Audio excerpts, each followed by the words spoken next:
श्री रामचंद्र कृपालु भजु मन हरण भव भय दारुणम् नव कंज लोचन कंज मुख कर कंज पद कंजारुणम् कंदर्प अगणित अमित छवि नव नील नीरज सुंदरम पट पीत मानहु तड़ित रुचि सुचि नौमि जनक सुतावरम श्री राम श्री राम श्री राम श्री राम श्री राम श्री राम श्री राम श्री राम श्री राम श्री राम श्री राम श्री राम श्री राम श्री राम श्री राम श्री राम।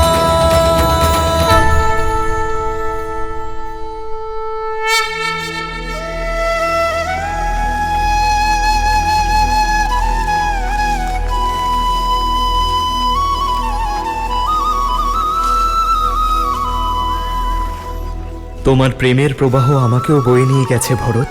তুমি আমাকে অযোধ্যার রাজসিংহাসনে বসতে দেখতে চাও তো? তাহলে ঠিক আছে।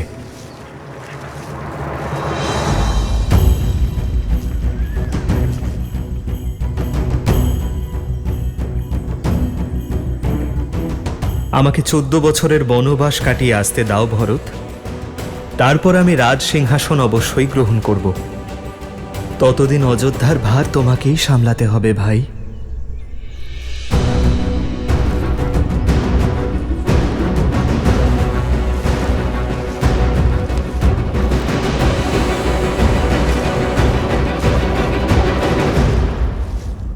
কি হলো দাদা, তুমি দাঁড়িয়ে গেলে কেন?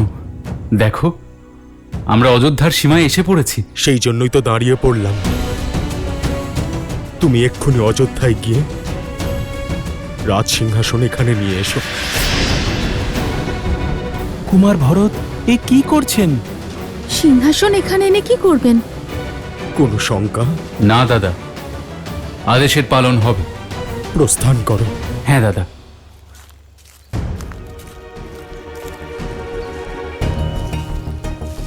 ভরত, আমরা এখানে কেন দাঁড়িয়ে আছি? অযোধ্যায় ফিরছি না কেন? আমার মায়ের পাপের প্রায়শ্চিত্ত করার চেষ্টা করছি আমি।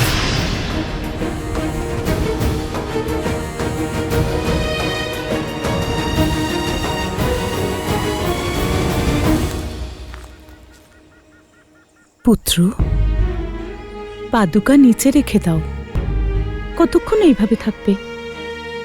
মনকে শান্ত করে আমায় বলো তো, কি হয়েছে তোমার? না মা, এই পাদুকা আমি নিচে রাখতে পারবো না। আমার দাদার এই পাদুকা আমি জীবিত থাকতে কোনোদিনও ভূমিতে রাখতে দেব না। এটাকে সঠিক স্থানে রাখতে হবে। তারপরেই আমি তোমার সঙ্গে মন খুলে কথা বলতে পারবো, কিন্তু এখন পারবো না।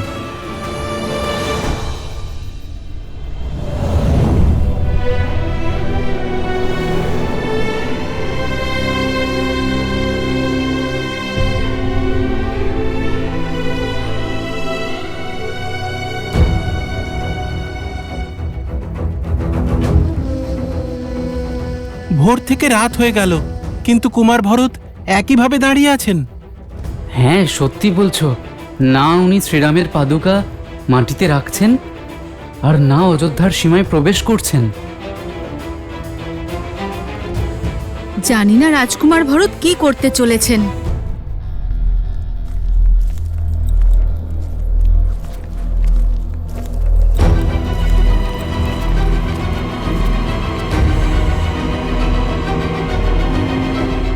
সিংহাসন নিয়ে এসেছি দাদা। এই রাজ সিংহাসন এখানে রাখো শত্রুঘ্ন। আমার দাদা এখান থেকেই মাটি নিয়েছিলেন।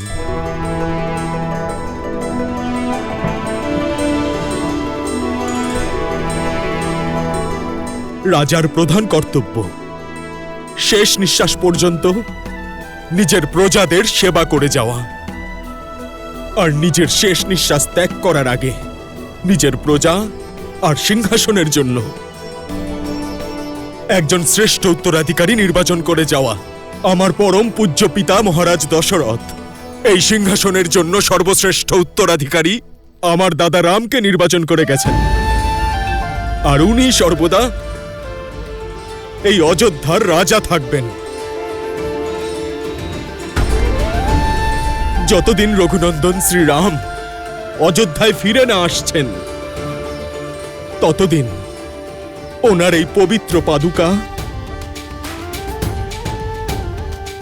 এই রাজ সিংহাসনের শোভা বাড়াবে।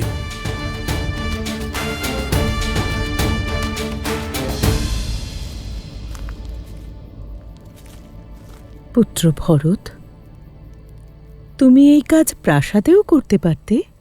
না মা, যখন মহারাজী বনবাসে আছেন তখন সিংহাসন রাজসভায় কেন? দাদার অনুপস্থিতিতে আমাদের প্রজারা আমাকে রাজা ভাবার ভুল করতে পারে। আর মা, আমিও তো একজন সাধারণ মানুষ। অযোধ্যায় থাকতে থাকতে, ওখানকার রাজকার্য করতে করতে যদি এক মুহূর্তের জন্য আমার মনে রাজা হওয়ার চিন্তাও আসে, তাহলে আমি তো নরকেও স্থান পাবো না মা।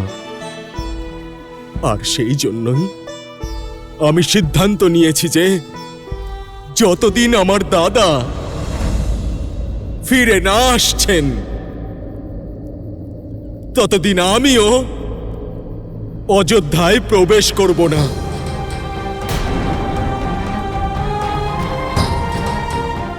এখানেই নন্দীগ্রামে থেকে ওনার আজ্ঞা পালন করব, আমাকে দেওয়া আমার দাদার দায়িত্ব পালন করব, আপনাদের সকলের সেবা করব।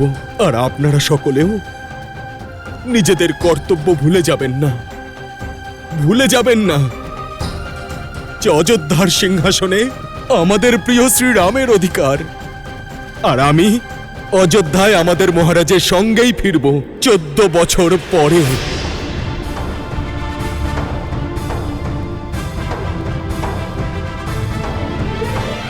জয় শ্রীরাম, জয় শ্রীরাম, জয় শ্রীরাম, জয় শ্রীরাম, জয় শ্রীরাম, জয় শ্রীরাম।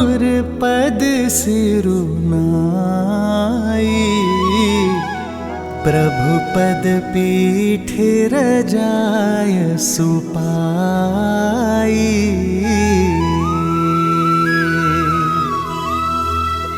नंदी गाँव करी परन कुटीरा, किन्ह निवासु धर्म मधुर धीरा।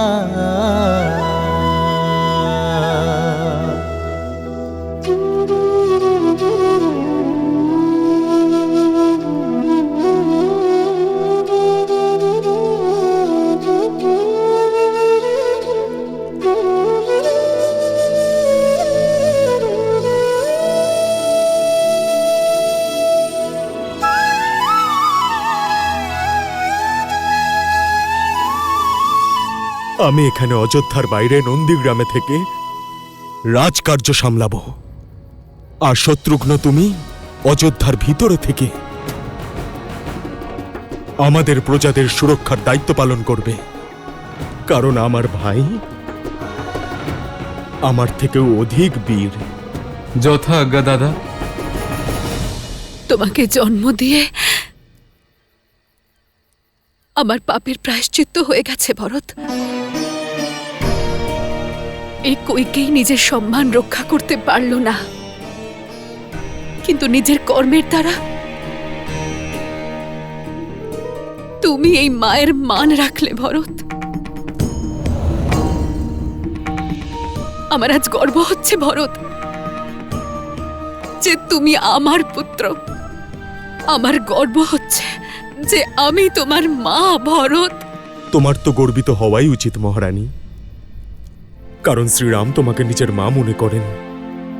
উনি তোমাকে ক্ষমা করে দিয়েছেন, কিন্তু কখনো সময় পেলে ভেবে দেখো যে নিজের স্বার্থের জন্য আপনজনদের সঙ্গে ছলনা করে তাকে নরকের কষ্ট এখানেই ভোগ করতে হয়। তুমি তোমার পুত্রের সিংহাসনের জন্য আমার শ্রীরামকে বনে পাঠিয়েছ, কিন্তু বলো এখন তোমার কাছে কি আছে? না আছে সেই পুত্র যাকে তুমি জন্ম দিয়েছ, আর না আছে সেই পুত্র যাকে তুমি বনবাসে পাঠিয়েছ, আর না আছে স্বামী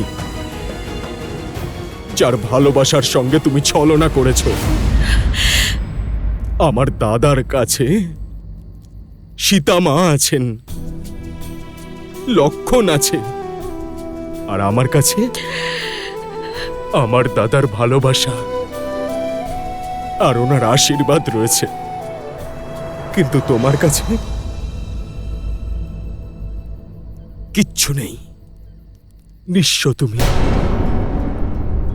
বাস্তবে বনবাস তো তুমিই ভোগ করবে মহারানী, 14 বছর পর্যন্ত রাজমহলের বদ্ধ প্রাচীরের পিছনে।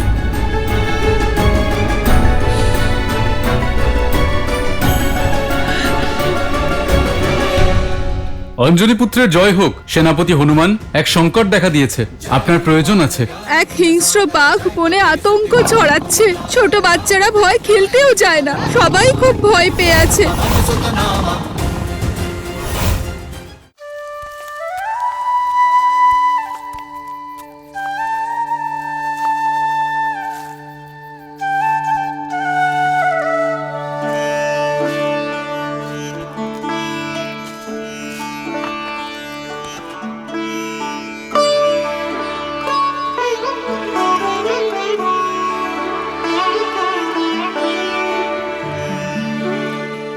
আপনি লক্ষণকে দেখেছেন? একবার কথা বলুন না আর্য।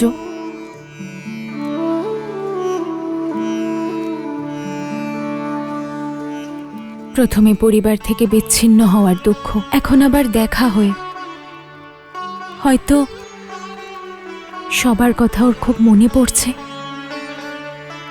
এক অদ্ভুত গ্লানি দেখেছি আমি লক্ষণের চোখে। কখনো কখনো আবেগ মনের বাঁধ ভেঙে বয়ে যায় সীতা।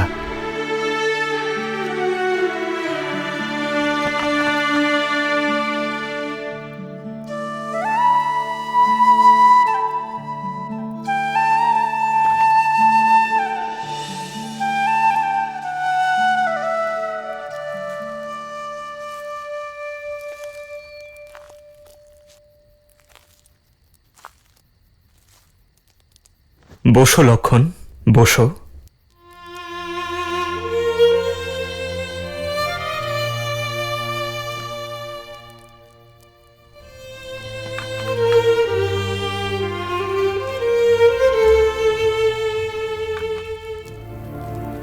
আগুনে যত কাঠ দিতে থাকবে আগুন ততই বেড়ে যাবে লক্ষণ।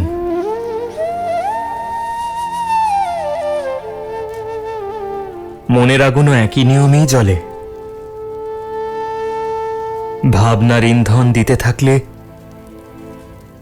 আগুন কমবে কিভাবে? আমি পাপ করেছি দাদা, নিজেকে ভীষণ ছোট মনে হচ্ছে। তুমি বারবার বারবার আমাকে বোঝানোর চেষ্টা করেছিলে দাদা, কিন্তু আমি কিছুতেই বুঝে উঠতে পারিনি। লক্ষণ, নিজের প্রাণের চেয়েও প্রিয় ভরত দাদাকে, ওই পবিত্র আত্মাকে চিনতে পারিনি। তার উপরে সন্দেহ করেছি আমি দাদা। আমি নিজেকে ভীষণ মলিন করে ফেলেছি দাদা। আমি নিজেকেই ক্ষমা করতে পারছি না।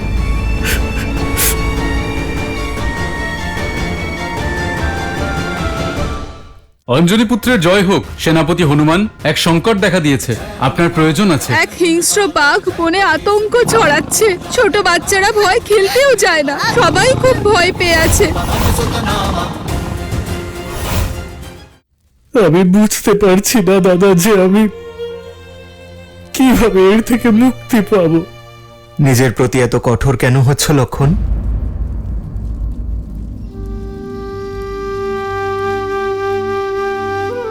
আমার ভাই কোনো পাপ করেনি। তুমি ভরতের কোনো ক্ষতি করনি লক্ষণ, শুধু আমাকে রক্ষা করতে চেয়েছিলে। আর যার মনে রক্ষা করার ভাব থাকে সে মলিন হতেই পারে না। এমন সময় এমন পরিস্থিতি তো আমাদের বুঝিয়ে দেয় যে আমরা মানুষ লক্ষণ। আমাদের বলে যে আমরা সর্বদা সঠিক হতে পারি না। এ শিক্ষাই দেয় যে সর্বদা ভেবে চিনতে, পরিণাম বিচার করে শান্ত মনে সিদ্ধান্ত নেওয়া। এই হলো জীবন। দাদা, দাদা তুমি আমাকে ক্ষমা করে দিও, আমাকে ক্ষমা করে দিও দাদা। আমি তোমাকে কথা দিচ্ছি যে এরপর থেকে আমি শ্রেষ্ঠ হওয়ার পূর্ণ চেষ্টা করব দাদা। তোমার মতো হওয়ার আমি সম্পূর্ণ চেষ্টা করব। তুমি শুধু আমাকে এইভাবে পথ দেখিও দাদা। ভবিষ্যতে আর আমি কোনোদিন তোমার কোনো কথা অমান্য করব না দাদা, কোনো কথা অমান্য করব না। লক্ষণ, এবার শান্ত হও। তোমার ক্ষমা চাওয়ার কোনো প্রয়োজন নেই লক্ষণ। আমাদের চিত্রকূটে থাকার উদ্দেশ্য সফল হয়েছে। এখন না তোমার মনে কোনো মলিনতা আছে, আর না ভরতের মনে কোনো গ্লানি। এবার আমরা নিশ্চিন্ত হয়ে নিজেদের কর্তব্য পালন করতে পারি। এবার আমাদের দণ্ডকারণ্যে যাওয়া উচিত। তোমার মনে আছে তো মহর্ষিগণ আমাদের থেকে সাহায্য চেয়েছেন? হ্যাঁ দাদা। তাহলে শীঘ্রই আমরা দণ্ডকারণ্যের দিকে অগ্রসর হব।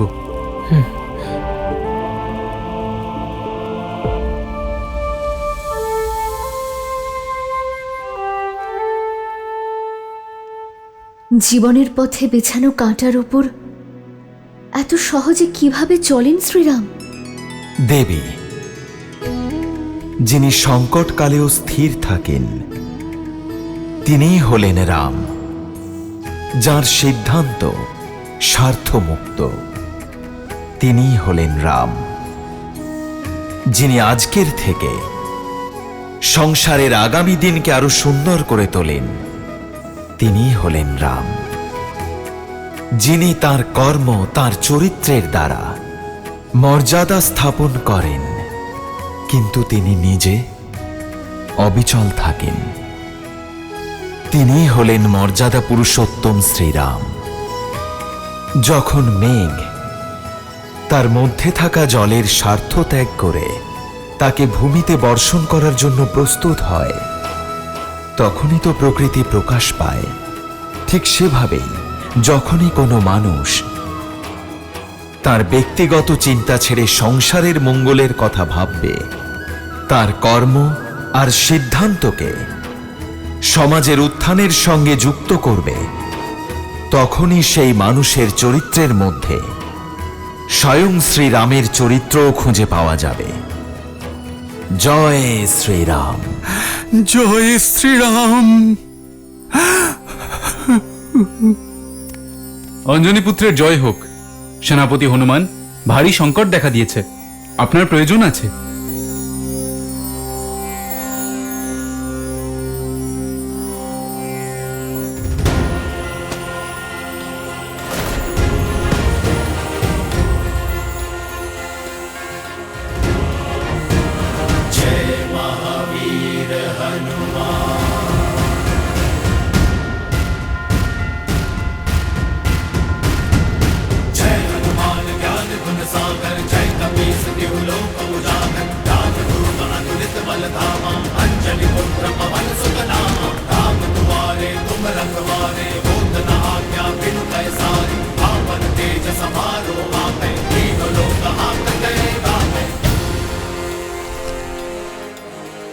প্রণাম।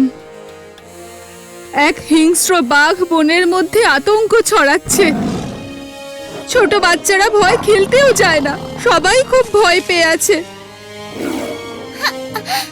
শুধু আপনিই রক্ষা করতে পারেন সেনাপতি মশাই। জয় মহাবীর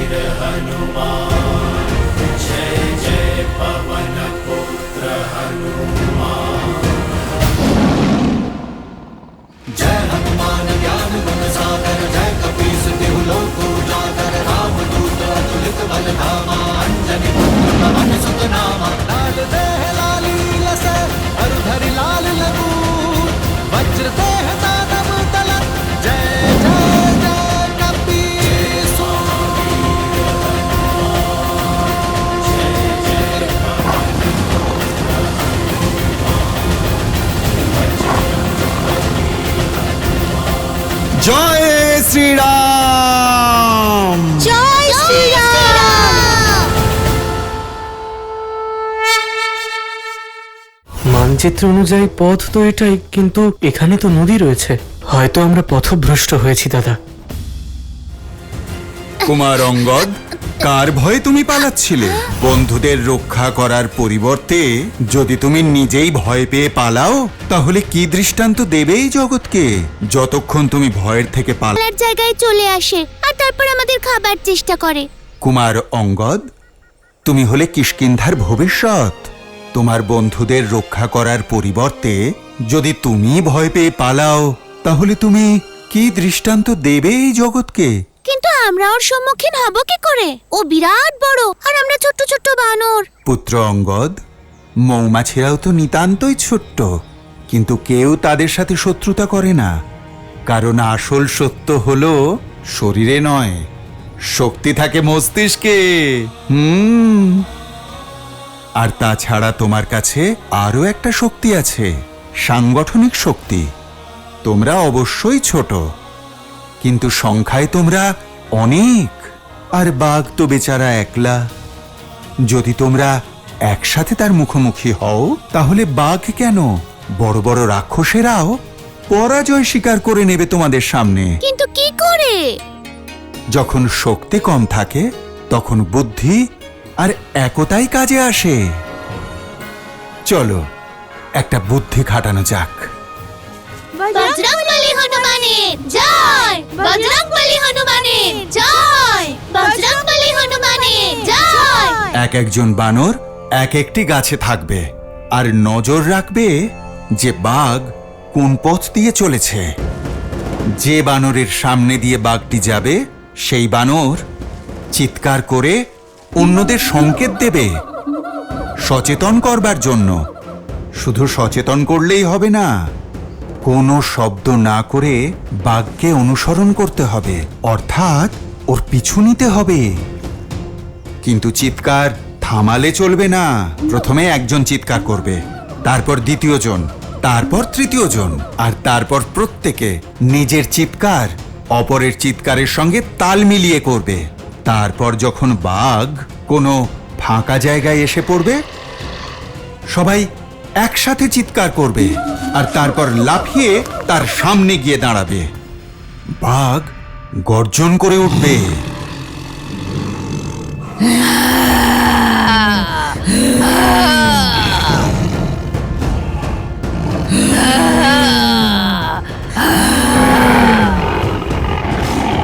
কিন্তু তোমরা মনে রাখবে, বাঘ ভয় পায়নি, সে আক্রমণ করার জন্য প্রস্তুতি নিচ্ছে। যদিও আক্রমণ করে তাহলে?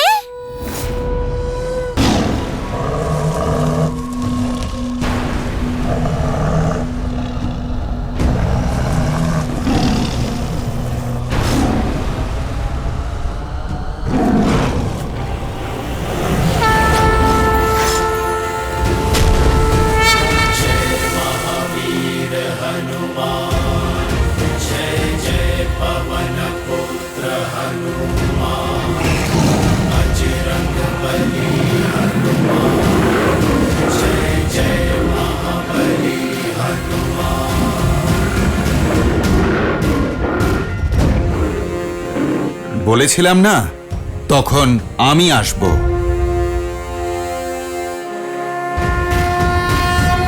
जय हनुमान ज्ञान गुण सागर जय कपीस तिहु लोक उजागर राम दूत अतुलित बल धामा अंजनी पुत्र पवन सुत नामा राम दुआरे तुम रखवारे होत न आज्ञा बिनु पैसारे आपन तेज समारो आपे तीनों लोक हाथ कै कापे।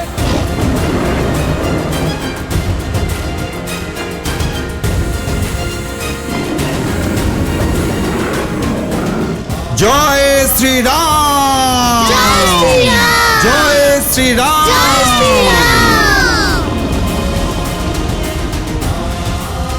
জয় শ্রীরাম! জয় শ্রীরাম! জয় শ্রীরাম!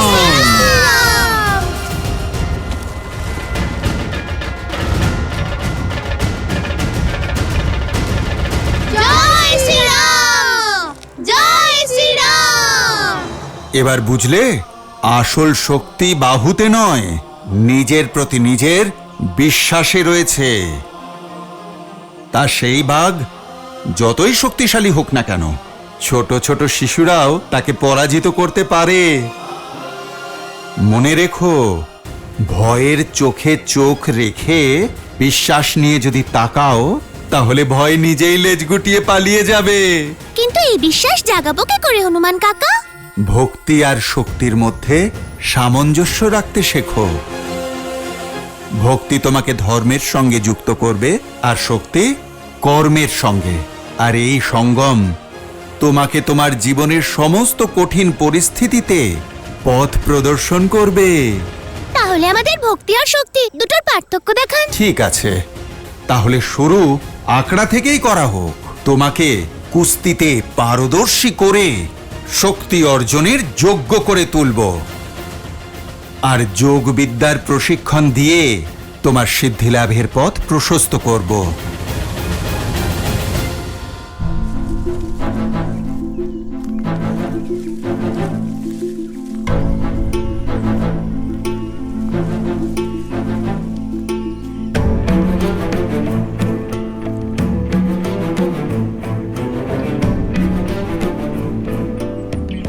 মানচিত্র অনুযায়ী পথ তো এটাই, কিন্তু এখানে তো নদী রয়েছে।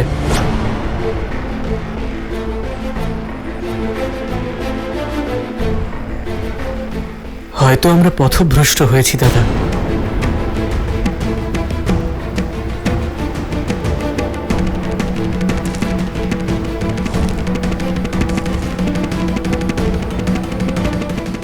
না লক্ষণ, এতক্ষণ আমরা ঋষি ভরদ্বাজের প্রদান করা মানচিত্র অনুযায়ী এসেছি, অর্থাৎ দণ্ডকারণ্যের পথ সামনেই হওয়া উচিত। কিন্তু এখানে তো নদী রয়েছে দাদা। হয়তো ঋষি ভরদ্বাজের মানচিত্র বানাতে গিয়ে কোনো ত্রুটি হয়েছে। না লক্ষণ, ঋষি ভরদ্বাজ অত্যন্ত জ্ঞানী এবং অভিজ্ঞ। উনি এখানে অনেক সময় কাটিয়েছেন। ওনার জ্ঞানকে সন্দেহ করা উচিত হবে না। পথ আমাদের সামনেই আছে লক্ষণ, হয়তো আমরাই তা দেখতে পাচ্ছি না।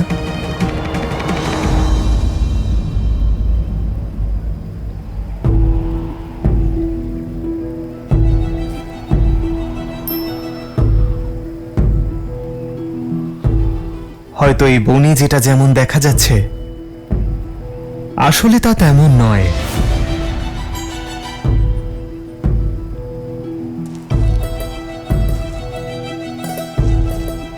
সাবধানে দাদা, দেখে নদী গভীর বলে মনে হচ্ছে।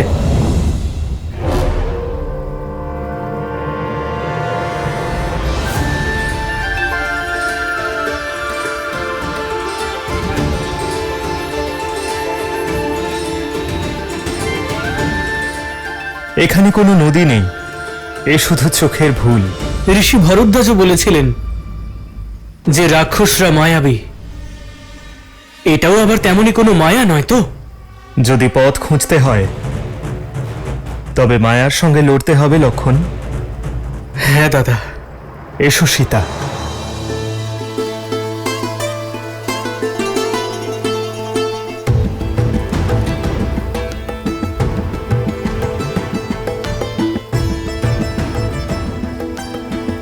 এসো লক্ষণ।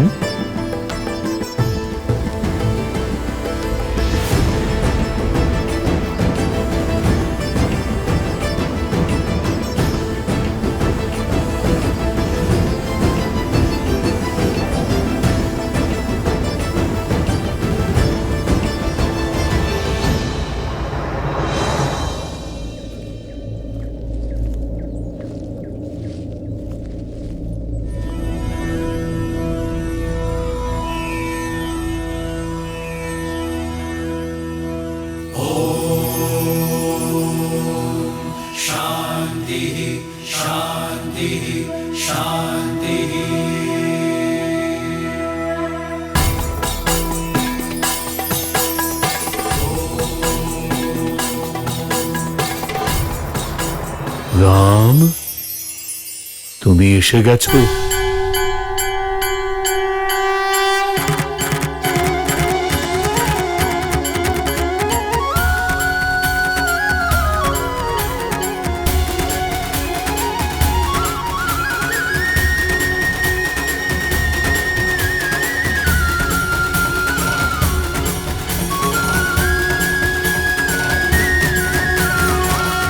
আপনি আমাকে চেনেন ঋষিবর? হ্যাঁ রাম, তোমার মতো পুরুষোত্তমী আমার দ্বারা রচিত এই ব্রহ্মজাল ভেদ করে অত্রিমুনির আশ্রমে প্রবেশ করতে পারে।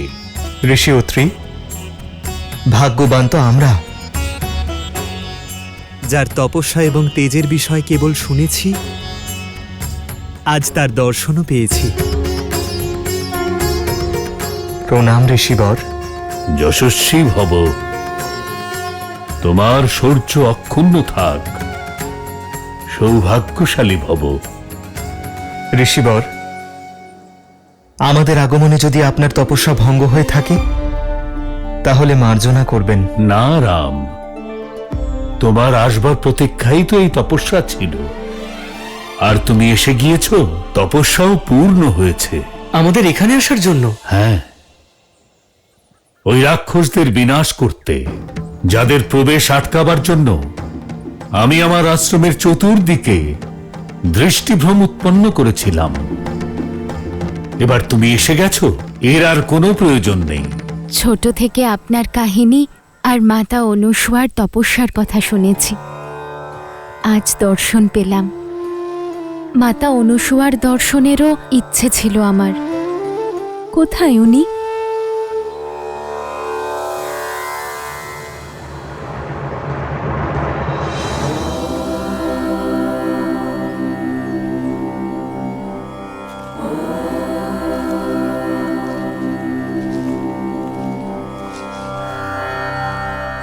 প্রণাম অনুসুয়া মাতা।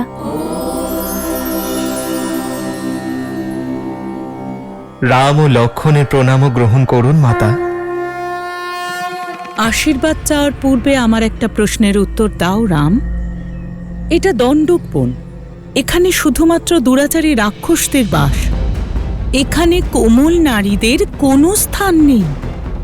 তাহলে তুমি এখানে তোমার এই কোমল স্ত্রীকে আনার ভুল কি করে করতে পারো? এই স্থান সুরক্ষিত নয় রাম। ক্ষমা করবেন মাতা, আমি অসুরক্ষিত নই। যেমন আপনার কাছে আপনার সুরক্ষার জন্য আপনার তপস্যার তাপ আছে, ঠিক তেমন আমার কাছে আমার স্বামী আছেন, আমার শ্রীরামের কবচ, ভ্রাতা লক্ষণের সুরক্ষা। যেভাবে আপনি এই বনে আপনার পতিব্রতা ধর্মের জোরে আছেন, নিজের স্বামীর সঙ্গিনী হয়ে আছেন, তা থেকেই প্রেরণা নিয়ে এই সীতাও আপনারই মতো নিজের স্বামীর যাত্রায় তার সঙ্গিনী হবে। ঋষি ভরদ্বাজের আদেশে পীড়িত ঋষিদের উদ্ধার করতে আমরা দণ্ডকারণ্যের দিকে এগিয়ে যাচ্ছি। হয়তো এটাই আমাদের বনবাসের জন্য নিয়তির উদ্দেশ্য ঋষিবর। এসবের মাঝে আপনার দর্শন আমাদের কাছে আশীর্বাদ স্বরূপ। আমরা আশা করছি যে এর পরের পরিস্থিতি, সমস্যা এবং তার নিবারণ করতে আপনি আমাদের পথ দেখাবেন। দণ্ডকারণ্য? কি হয়েছে ঋষিবর? আপনাকে এত চিন্তিত দেখাচ্ছে কেন? দণ্ডকারণ্য কোনো সামান্য বন নয়, সহস্র মায়াবী রাক্ষসদের নিবাস সেখানে।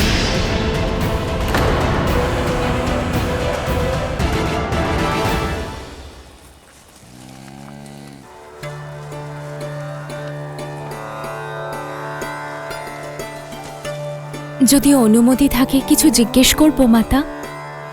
হ্যাঁ, করো না। আপনার তপবলের বিষয়ে অনেক শুনেছি মাতা গার্গীর থেকে। কি শুনেছ? এটাই যে কিভাবে ত্রিদেব ঋষির বেশ ধারণ করে আপনার পতিব্রতা ধর্মের পরীক্ষা নিতে এসেছিলেন, আর কি করে আপনি অসম্ভবকে সম্ভব করেছিলেন।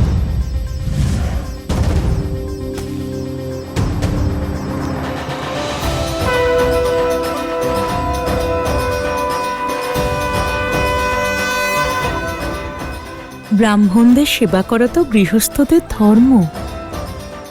আমি চেষ্টা করেছি আপনাদের আপ্যায়নে যেন কোনো ত্রুটি না থাকে। ভোজন গ্রহণ করুন। অবশ্যই দেবে, কিন্তু স্নান না করে এই ভোজন আমরা গ্রহণ করতে পারি না। এই আশ্রমের জলাশয়ে আমি এক্ষুনি আপনাদের স্নানের ব্যবস্থা করছি। দাঁড়ান দেবে, ধর্ম বলে অতিথির ইচ্ছেকে তাদের ইচ্ছে অনুসারেই পূরণ করা উচিত। আমার বলার অর্থ এটাই যে যদি আপনি স্বয়ং আপনার হাতে আমাদের স্নান করিয়ে দেন, তখনই আমরা এই ভোজন গ্রহণ করব।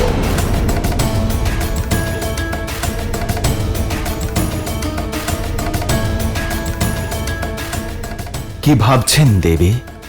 সিদ্ধান্ত আপনার। যদি আজ আমরা ব্রাহ্মণেরা ভোজন গ্রহণ করে এই আসন ত্যাগ করি, তাহলে ঋষি অত্রির খ্যাতি সর্বদা বজায় থাকবে। কিন্তু যদি আমরা ভোজন গ্রহণ না করে এই আসন ত্যাগ করি, তাহলে এবারে তুমি বলো সীতা, এই সিদ্ধান্ত সঠিক নাকি সঠিক নয়? দণ্ডকারণ্য সেই রকম রণক্ষেত্র হবে যেখানে শত্রুকে সামনে থেকে দেখতে পাবে না, আর আক্রমণ যে কোনো দিক থেকে হতে পারে। এই রকম স্থানে সীতার যাওয়া কি উচিত?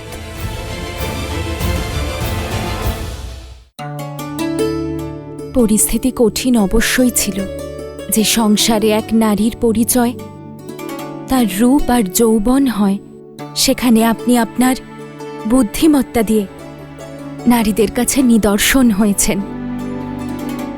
একদিকে ছিল পতিব্রতা ধর্ম আর অন্যদিকে অতিথি ধর্ম। এক ধর্ম পালন করলে অন্যটা বিঘ্নিত হতো।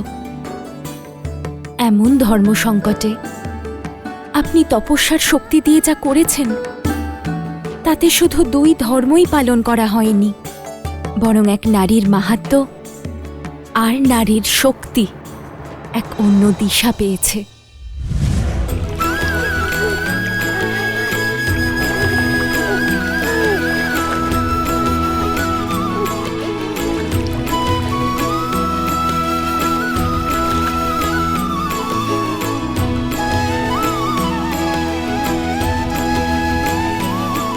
আপনাদের স্নান হয়ে গেছে।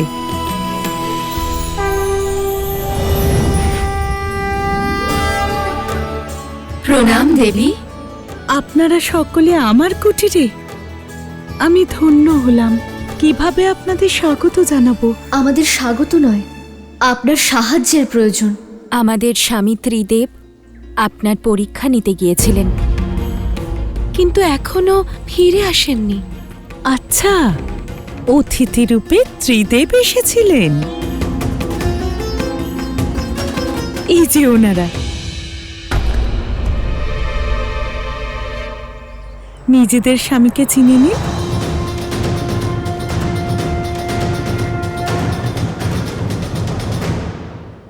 ওনারা শিশু?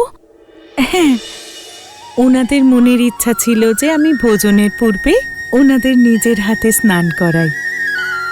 আমার কাছে আর কোনো উপায় ছিল না, তাই ওনাদের শিশু অবস্থায় নিয়ে গিয়ে আমার ধর্ম পালন করেছি। মহান আপনি এবং আপনার পতিব্রতা ধর্ম। দয়া করে আমাদের স্বামীদের আবার স্বরূপে ফিরিয়ে দিয়ে আমাদের কাছে ফিরিয়ে দিন।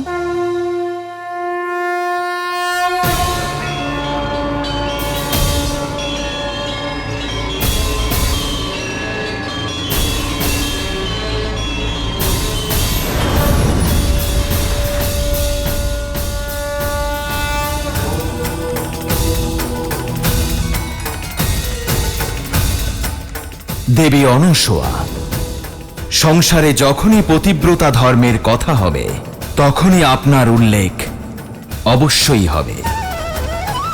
ধন্য আপনার তপস্যা, আপনার ক্ষমতা আর আপনার ধর্ম। আর ধন্য আমরা মাতা, যে আমরা যারা জন্ম নিইনি তারাও আপনার মতো মাতার স্নেহ পেলাম।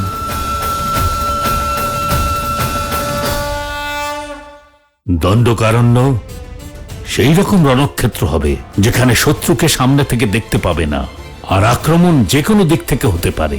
এই রকম স্থানে সীতার যাওয়া কি উচিত? কাহিনী শোনা গুরুত্বপূর্ণ নয়, গুরুত্বপূর্ণ হল শিক্ষা, যা গ্রহণ করা আবশ্যক। এর থেকে তুমি কি শিখলে সীতা? যা শিখেছি তার শক্তির উপর ভর করেই তো এই মায়াবী বনে আসতে পেরেছি মাতা।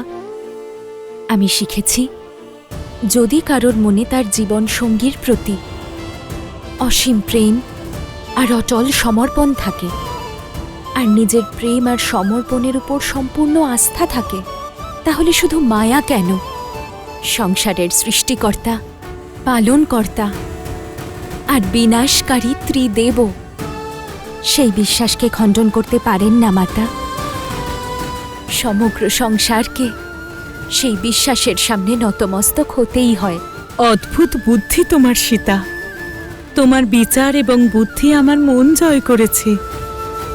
তুমি আমার মনে নিজের জন্য একটা বিশেষ স্থান করে নিয়েছ সীতা। আমি তোমায় কিছু দিতে চাই।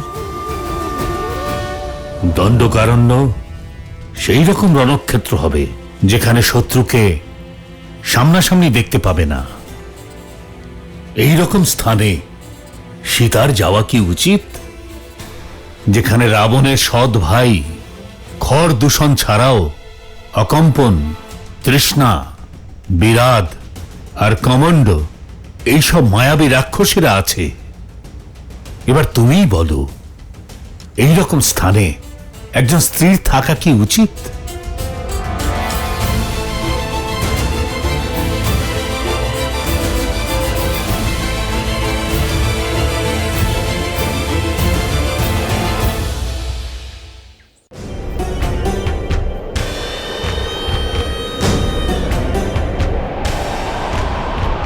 দাদা, এই কেমন মায়াবী ঘূর্ণিঝড়! শ্রীরাম, ভ্রাতা লক্ষণ! বৌঠান, সীতা! ওর সম্পূর্ণ আস্থা থাকে, তাহলে শুধু মায়া কেন, সংসারের সৃষ্টিকর্তা, পালনকর্তা আর বিনাশকারী ত্রিদেব সেই বিশ্বাসকে খণ্ডন করতে পারেন না মাতা। সমগ্র সংসারকে সেই বিশ্বাসের সামনে নতমস্তক হতেই হয়। অদ্ভুত বুদ্ধি তোমার সীতা। তোমার বিচার এবং বুদ্ধি আমার মন জয় করেছে। তুমি আমার মনে নিজের জন্য একটা বিশেষ স্থান করে নিয়েছ সীতা। আমি তোমায় কিছু দিতে চাই।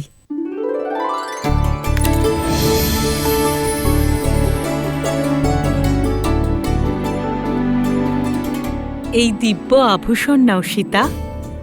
এ আমি স্বয়ং দেবতাদের কাছ থেকে লাভ করেছি। না মাতা, আমি এটা কি করে? মাতা বলছো, অথচ মাতার দেওয়া উপহার কি করে অস্বীকার করতে পারো? মাতা পিতার দেওয়া আভূষণ ভবিষ্যতে সংকট আসলে কন্যাকে সাহায্য করতে পারে। তুমি যদি ভবিষ্যতে বিপদে পড়ো, এগুলো তোমার কাজে লাগবে সীতা।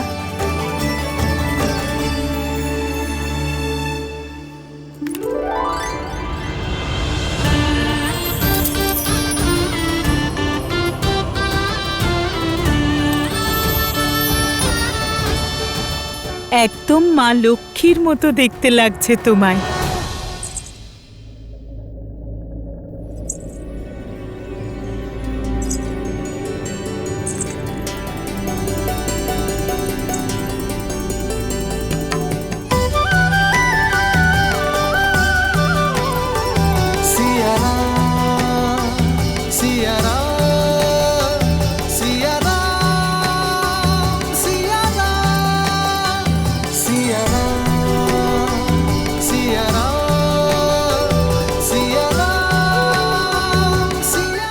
মাতা উপহার দিলেন তাই? উপহার নয়, ভালোবাসা। মাতার গৃহ থেকে কোনো কন্যা খালি হাতে যেতে পারে নাকি? রাম, কন্যা মাতার আজ্ঞা মেনে নিয়েছে, এবার তুমি আমার আজ্ঞা মেনে নাও। সীতাকে দণ্ডকারণ্যের মতো মায়াবী স্থানে নিয়ে যেও না, এ তার জন্য সুরক্ষিত হবে না। আর্য, আমার মনে হয় আপনার এই ভয় অনুচিত। আমি সীতার তেজ আর সংকল্প অনুভব করেছি। যে পথে ওরা দুজন যাচ্ছে সেখানে রাম সীতাকে সুরক্ষা করবে না, বরং রামের সীতার সঙ্গ আর সাহায্যের প্রয়োজন হবে। রামের শৌর্য আর সীতার পতিব্রতা ধর্মের দ্বারা ওরা যে কোনো সংকট পার করে যাবে। ঋষিবর, আপনার স্নেহ এবং আতিথেয়তার জন্য আমি কৃতজ্ঞ, কিন্তু কর্তব্য পালনের জন্য আমাদের যেতেই হবে। দণ্ডকরণ্যের ঋষিদের আমি সাহায্য করব বলে কথা দিয়েছি। তাদের মনে আশা জাগিয়ে আমি তাদের আশাহত করার মতো পাপ করতে পারবো না। এবার বিদায় দিন ঋষিবর, আর আশীর্বাদ করুন। সন্ধ্যা হয়ে এলো। এই সময় দণ্ডকারণ্যে যাওয়া উচিত হবে না। আজ তোমরা সবাই এখানেই থেকে যাও। কাল প্রভাতে নবসূর্যোদয়ের সঙ্গে সঙ্গে নতুন যাত্রা আরম্ভ করো। যথা আজ্ঞা ঋষিবর।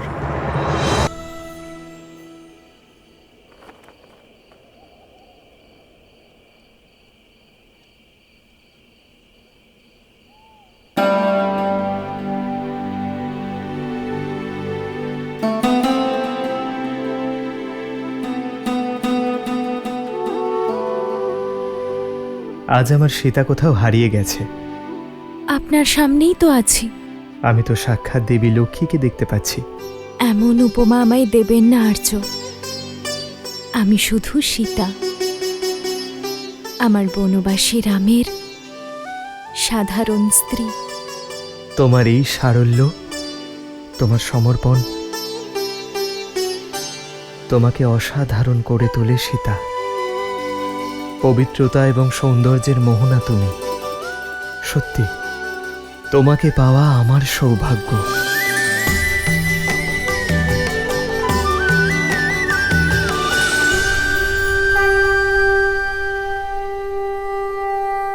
বিজয়ী ভব। দীর্ঘায়ু হও। রাম, মাতার এই শিক্ষা স্মরণে রেখো। লক্ষ্য যত বড় হয়, পথ ততই কঠিন হয়। অজানা সংকট দিয়ে ঘেরা ওই স্থান। তোমাদের সতর্কতা আর সঙ্গ এটাই কবচ। এক মুহূর্তের জন্য অসাবধান হবে না কিন্তু। অবশ্যই মাতা।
সীতা!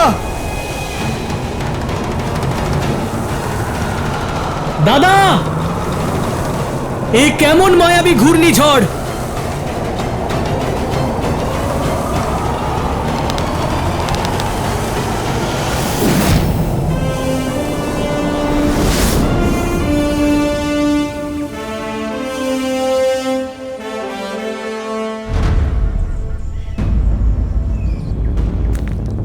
দাদা, ওই দেখো।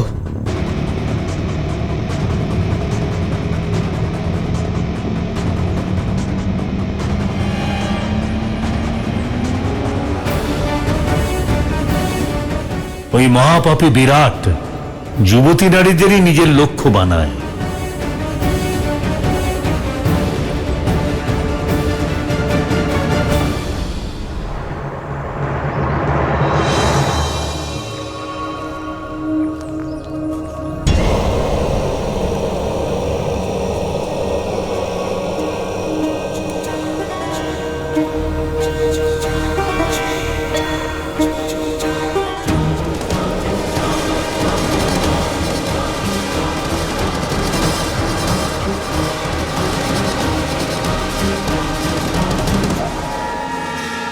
খরের সেনাদলের অন্যতম সদস্য বিরাটের আতঙ্কে সম্পূর্ণ দণ্ডকারণ্য সন্ত্রস্ত।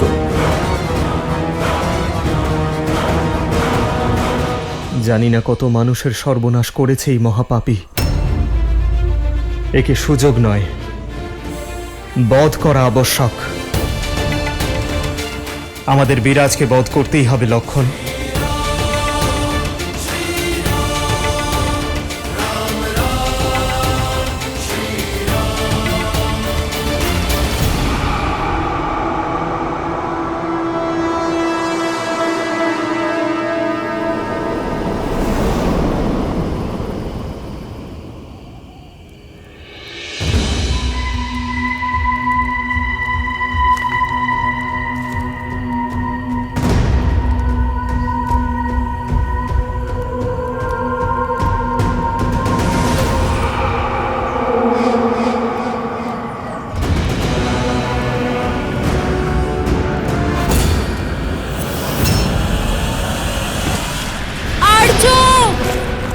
সীতা, সীতা!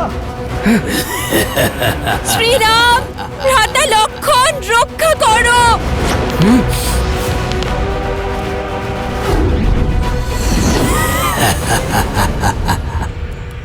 দাদা, এই যে মায়াবী। সীতা!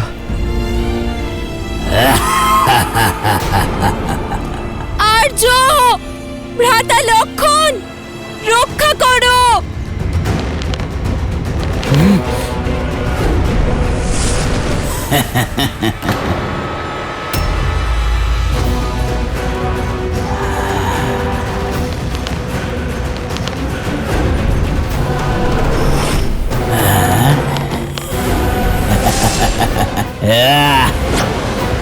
সীতা!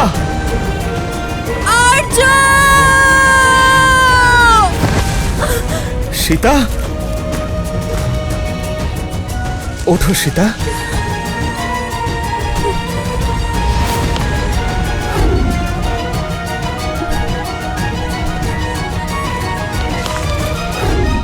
দাদা, ওর ওপর আমাদের তীরের কোনো প্রভাব পড়ছে না। আমার আহারে বাধা দিতে এসেছো? সবার আগে তোমাকে শেষ করব।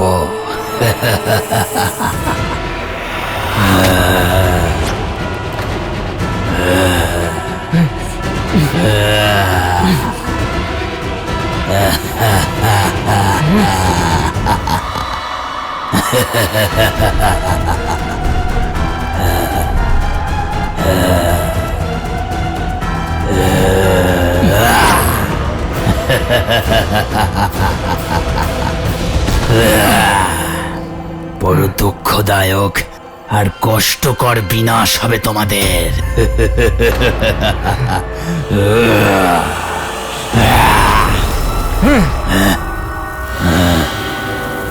দাদা, এই দুষ্টের ওপর তো আমাদের সমস্ত অস্ত্রই প্রভাবহীন। এখন আমরা কি করব? একজন বীরের সব থেকে বড় অস্ত্র তার নিজের শক্তি হয় লক্ষণ। লক্ষণ, মল্লযুদ্ধের প্রশিক্ষণ মনে আছে তো?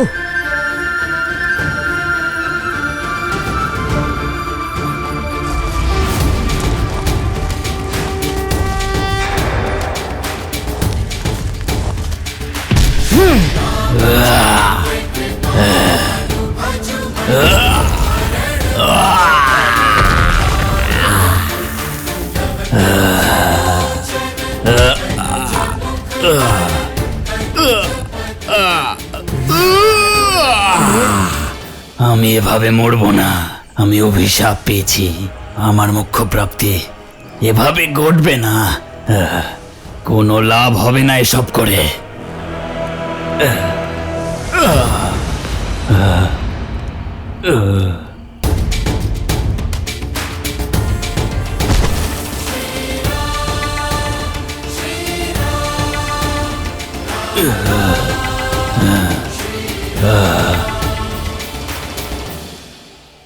আমাকে জীবিতাবস্থায় মাটিতে পুঁতে দিন রাঘব, তবেই আমি এই নারকীয় জীবন আর এই অভিশাপ থেকে মুক্তি পাবো। তুমি কি অভিশাপ পেয়েছো? নিজের পরিচয় দাও। আমার নাম টুমরু, এক গন্ধর্ব। আমি এক অভিশাপের জন্য এই রাক্ষসে পরিণত হয়েছি। কামের বশীভূত হয়ে আমি কুবেরের পুত্রবধূ রম্ভার উপর কুদৃষ্টি দিয়েছিলাম। কুবেরের সভায় তার স্বামীর কাছে নিয়ে যাওয়ার পরিবর্তে তাকে অপহরণ করে তাকে বিবাহ করার চেষ্টা করেছিলাম। আর সেই দোষেই কুবের আমাকে নারীদের অপহরণকারী রাক্ষস হওয়ার অভিশাপ দিয়েছিলেন। আর মোক্ষ প্রাপ্তির একটাই উপায় ছিল, শ্রীরাম, যিনি আমাকে উদ্ধার করবেন।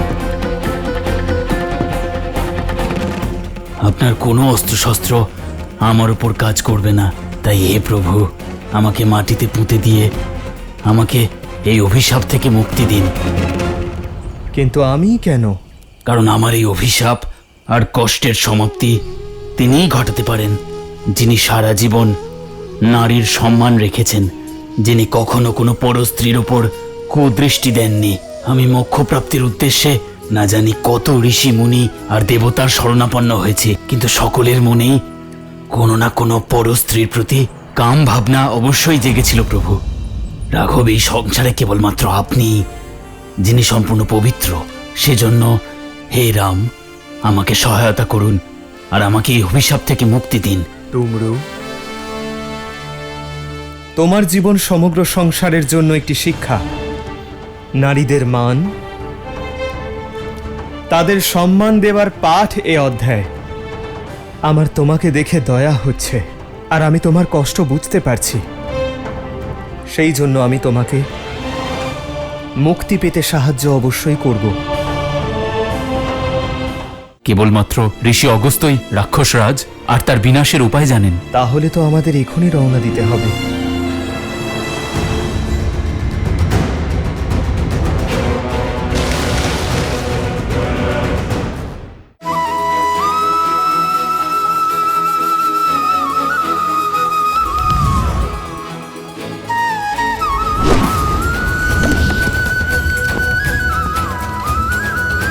आदर्श और मर्यादा की है ये कथा महापावनम।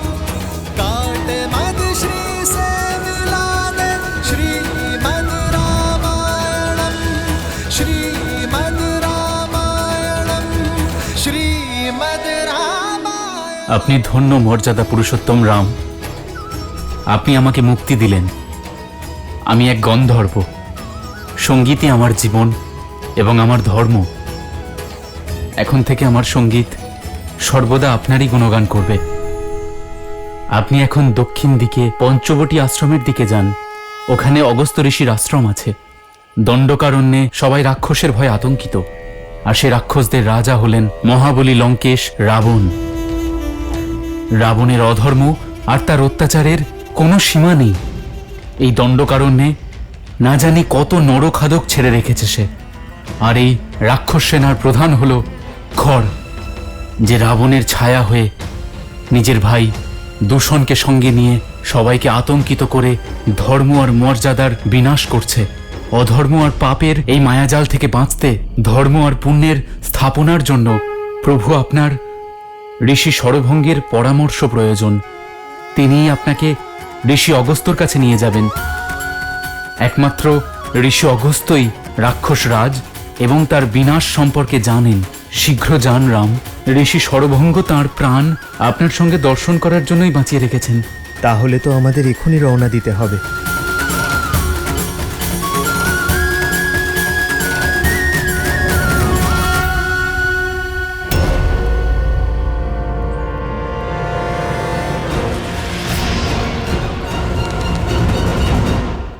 ওপারে যাওয়ার জন্য জলের স্তর কম হওয়া পর্যন্ত অপেক্ষা করতে হবে। যে নিরাশাবাদী হয় সে পরিস্থিতি অনুকূল হওয়ার জন্য অপেক্ষা করে, কিন্তু যে কর্মের ওপর বিশ্বাস রাখে সে পরিস্থিতিকে অনুকূল করে নেয়। দাঁড়াও লক্ষণ। দাদা, ও নিশ্চয়ই কোনো রাক্ষসদের গুপ্তচর। ও তার সঙ্গী সাথীদের আমাদের খবর দেওয়ার আগেই আমায় ওকে বধ করতে দাও। লক্ষণ, পেছন থেকে আঘাত করা ধর্মবিরুদ্ধ লক্ষণ। আর এটাই বা কি করে মেনে নি যে সে একজন গুপ্তচর? রঘুকুলের মর্যাদা এবং সম্মান তাদের বংশধরদের শৌর্যে লক্ষণ, কুটিলতায় নয়। তাহলে তো আমাদের ওর পিছু নেওয়া উচিত দাদা। এখন ওই আমাদের খড়ের কাছে নিয়ে যেতে পারে। লক্ষণ, আমাদের উদ্দেশ্য কেবল খড়কে বধ করা নয়, সমগ্র রাক্ষস রাজ্য নির্মূল করা। আমাদের ঋষি সরভঙ্গের কাছে যাওয়া উচিত। এখন শুধু উনি আমাদের পথ দেখাতে পারবেন। ঠিক আছে দাদা। স্বামী, শ্রীরামের কাহিনী শুনতে আমার খুব ভালো লাগে, কিন্তু বনবাসের এমন কিছু মুহূর্ত আছে যা আমাকে আহত করে। আমি বুঝতে পারছি দেবী, কিন্তু বৃক্ষ ছায়ার সুখ তখনই অনুভব করা যায় যখন ব্যক্তি তীব্র রোদে অনেকক্ষণ ধরে তার শরীরকে পোড়ায়। একথা সংসারের জন্য এই কারণে আবশ্যক, কারণ তা সংসারকে এই শিক্ষা দেয় যে কষ্ট এক বৃহৎ উদ্দেশ্য সাধনের পথ হতে পারে। আপনি সঠিক বলেছেন, কিন্তু মোক্ষ লাভের পর বিরাট যে সকল সংকটের কথা বলেছিল সেগুলো কি? উদ্দেশ্য যত পবিত্র হয় সেই পথও ততটাই কঠিন হয়। আর শ্রীরামের উদ্দেশ্য তো সংসারে অশুভকে বিনাশ করে শুভ শক্তির প্রকাশ ঘটানো, অধর্মের নাশ করে ধর্ম স্থাপন করা। আর এই যাত্রা তো সবেমাত্র শুরু হয়েছে দেবী। আপনি এটা জেনে রাখুন যে শ্রীরাম দণ্ডকারণ্যের ভেতরে নয়, সংকটের এক মায়াজালের ভেতর প্রবেশ করছেন। বিরাট তো কেবলমাত্র এক অভিশাপের কারণে দানব হয়েছে, কিন্তু এমন অনেকে আছে যাদের স্বভাব পাপ কর্ম করা, যারা ঋষি মুনি আর সজ্জন ব্যক্তিদের কষ্ট দিতে আনন্দ পায়। তাদের বিনাশ শ্রীরামকেই করতে হবে। ভগবান বিষ্ণুর অবতারের কাছে এমন কোন কঠিন কাজ হতে পারে?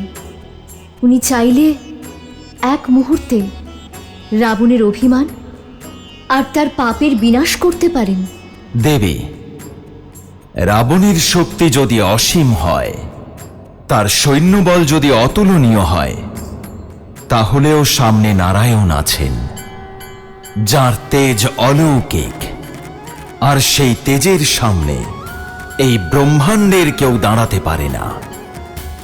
তবে এটা ভুলে যাবেন না যে এই সময়ে শ্রীরামের রূপে নারায়ণ মানুষ রূপে অবতীর্ণ হয়েছেন, আর তাকে যা করতে হবে তা মনুষ্য জীবনের সীমার মধ্যে থেকেই করতে হবে, মর্যাদার সঙ্গেই করতে হবে। কারণ একমাত্র মর্যাদাই শ্রীরামকে ধরিত্রীলোকের নিবাসী করেছে। মানুষ রূপে পাঠিয়েছেন সেই মানুষ যিনি কষ্টও পাবেন, যাকে কঠিন পরিস্থিতির সম্মুখীন হতে হবে, যার শত্রুও থাকবে।